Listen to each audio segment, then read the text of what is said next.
Pemirsa, polemik antara PDIP dan Joko Widodo terus memanas setelah Jokowi menyatakan kesabarannya ada batasnya saat menanggapi pernyataan Ketua DPP PDIP Deddy Sitorus. Kini giliran Deddy menanggapi dengan menyebut Jokowi mau bikin drama. Berikut informasi selengkapnya.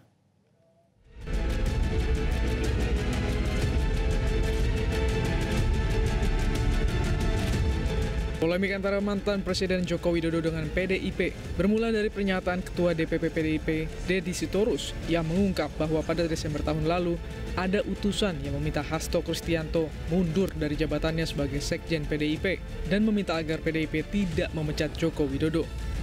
Bagaimana diketahui, PDIP akhirnya memecat Jokowi pada 14 Desember 2024 lalu.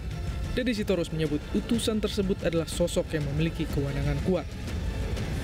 Bahwa pada sekitar tanggal 14 Desember itu ada utusan yang menemui kami yang memberitahu bahwa Sekjen harus mundur, lalu jangan pecat Jokowi, dan menyampaikan ada sekitar 9 orang dari PDI Perjuangan yang menjadi target dari pihak kepolisian dan KPK. Jadi itulah salah satu, dan itu disampaikan oleh orang yang sangat berwenang.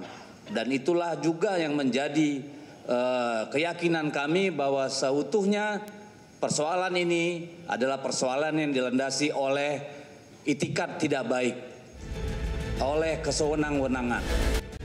Jokowi membantah kerasnya pernyataan Deddy dan menyebut tak memiliki kepentingan mengirim utusan datang ke PDIP. Jokowi minta Deddy menyebut siapa utusan yang dimaksud. Ya, disebutkan siapa gitu loh, biar jelas. Nggak ada. Ya apa, anunya apa? Saya mungkin tahu kepentingannya apa saya mengutus untuk itu, kepentingannya apa, coba logikanya. Jadi tidak ada. Saya itu udah diem loh ya. Difitnah saya diem, dicela saya diem, dijelekan saya diem, dimaki-maki saya diem. Saya ngalah terus loh. Tapi ada batasnya, ya.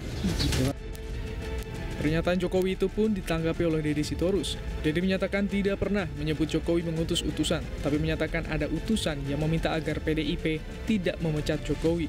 Mengenai siapa utusan itu, Deddy siap memberitahu langsung kepada Jokowi sambil mengopi. Mengenai tanggapan Jokowi sebelumnya, Deddy menduga Jokowi hendak membuat drama. Tim Liputan, Metro TV. Jelajahi cara baru mendapatkan informasi. Download Metro TV Extend sekarang.